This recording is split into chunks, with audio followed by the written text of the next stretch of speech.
Mr.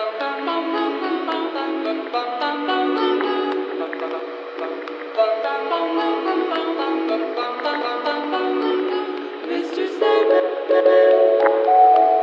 bring me a dream. Make him the cutest that I've ever seen. Give him two lips like roses and clover. Then tell him that his lonesome nights are over. Sandman, I'm so alone. Don't have nobody to call my own. Please turn on your magic beam. There I stood, in the third aisle of the candy shop, staring at a family of three. A tall man wearing a black coat, a white shirt, and black dress pants. He had a thick mustache and slicked back hair. Beside him stood a boy, a very young boy about the age of 3. And next to the boy stood a pale woman with an absurd amount of makeup on. She was very skinny and wore a black dress. The look of the family bothered me. Why should this monster of a man have a family and a happy life, while I stand here and have nothing? But he wouldn't be happy for long. Not for long. The look of joy in the boy's eyes only made my rage grow stronger inside me. I could not do it right here, right now. It would only take a couple of seconds. I started to anxiously walk towards the family.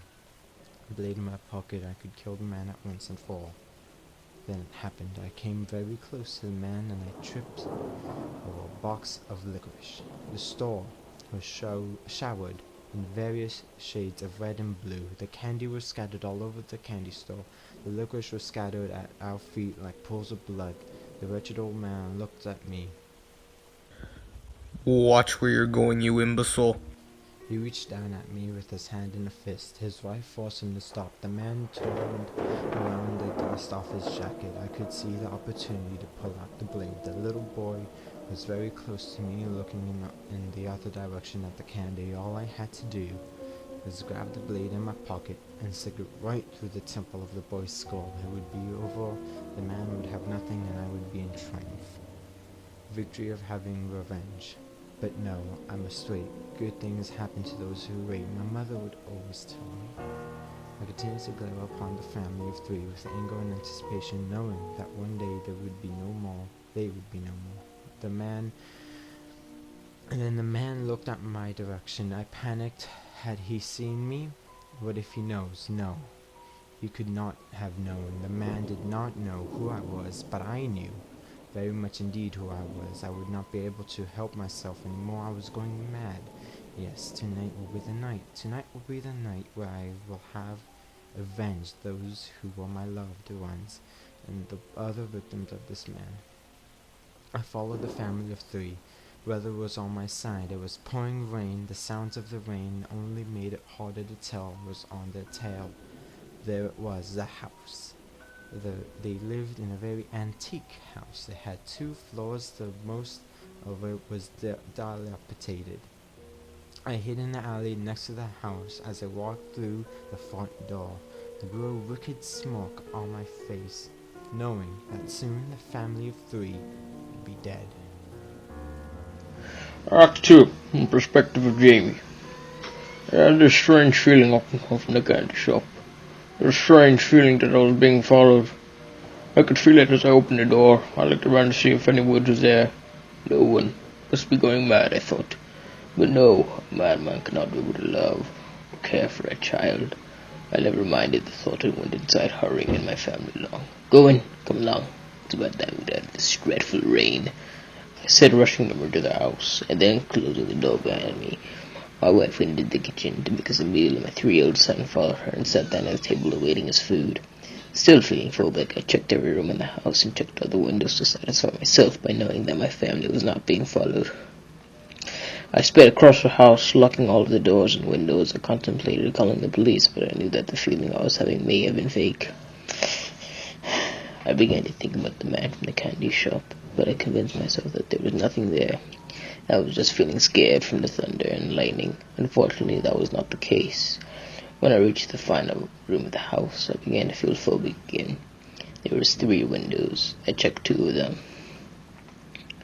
There was nothing. There was nothing there. But the alley that was next to our house and the house that was next to us. Then I went to check the 3rd window. I peeked, and for a split second I saw a man with the most evil grin I could ever imagine, his eyes full of darkness and pain. He had long, stringy black hair. I screamed in terror, and with the strike of lightning, the horrifying image was gone. I quickly ran upstairs and along my family. There was a madman that lives next to our house. I told him to hide in the closet of the master bedroom. He did as I said. I went to check out the alley, hesitating to grab my axe, but I decided not to, so I wouldn't go out there looking insane. I went out with my courage alone. As I peeked through the dark alley, I saw nothing. There was nothing there except for bags of trash and a couple of trash bins. I walked back inside, now relieved. I called up to my wife, but I was cut off by her hellish screams of terror. I looked down where the axe once was, but it was now gone. So ever close I was. I could not wait any longer. I struck my blade through the end of the window, popping the glass open. Throwing my blade in force, I crawled in through the window anxiously to get the blood on my hands that I've been waiting for. 15 years. I held the knife tightly in my hands. I heard the man yell at his wife, and there was a madman on the loose. He knew. I heard him walk out the front door. I quickly made my move. I wanted to feel him hurt. To do that, I had to kill his loved one first. I went out into the main entrance, still holding my blade, the axe. Yes, that was more perfect of a weapon than the axe. I grabbed the axe and hauled it upstairs. I dragged the axe on the ground, which made a dreadful screech. I could hear someone up the stairs rustling around in a room, attempting to hide from the dreadful beating I was about to give them. I heard the sound of weeping coming from the room to the left of the hallway. The wife could probably be able to hear me. I opened the door slowly and walked towards the closet and opened the door. I saw the woman holding her precious young child tightly, and she looked at me, mascara running down her face, and screamed a blood-curdling scream.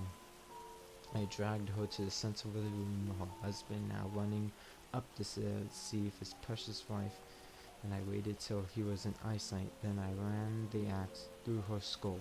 The man fell to his knees, no emotion at all. I walked over to him and ran the axe through his back. He yelled in pain. The axe was now lodged into his spine.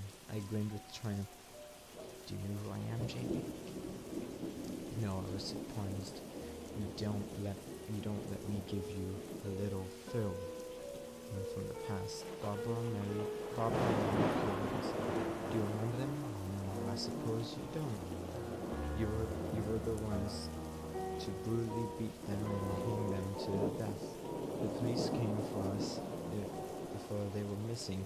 Me and my father did not know that they were, and when we found out about the crime scene, my father was filled with sadness, but not me.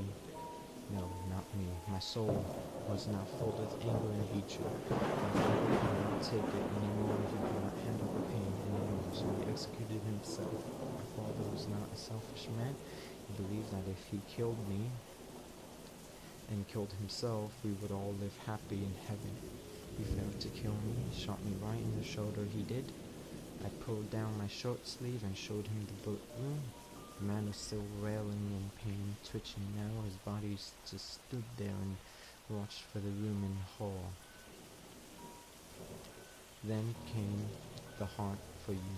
I spent the next 15 years of my life looking for you, imagining every way possible how I was going to kill you. I was going to rip everything away from you like you did to me. And now I finally have you. I removed the axe from his spine and ran it through his skull. The boy stood there and looked in horror in his eyes, and there was something in his eyes, anger. I made my way down the steps and the axe over my shoulders, with a grin on my face that screamed victory. The boy fell to his knees and wept. He was too dead, apparently.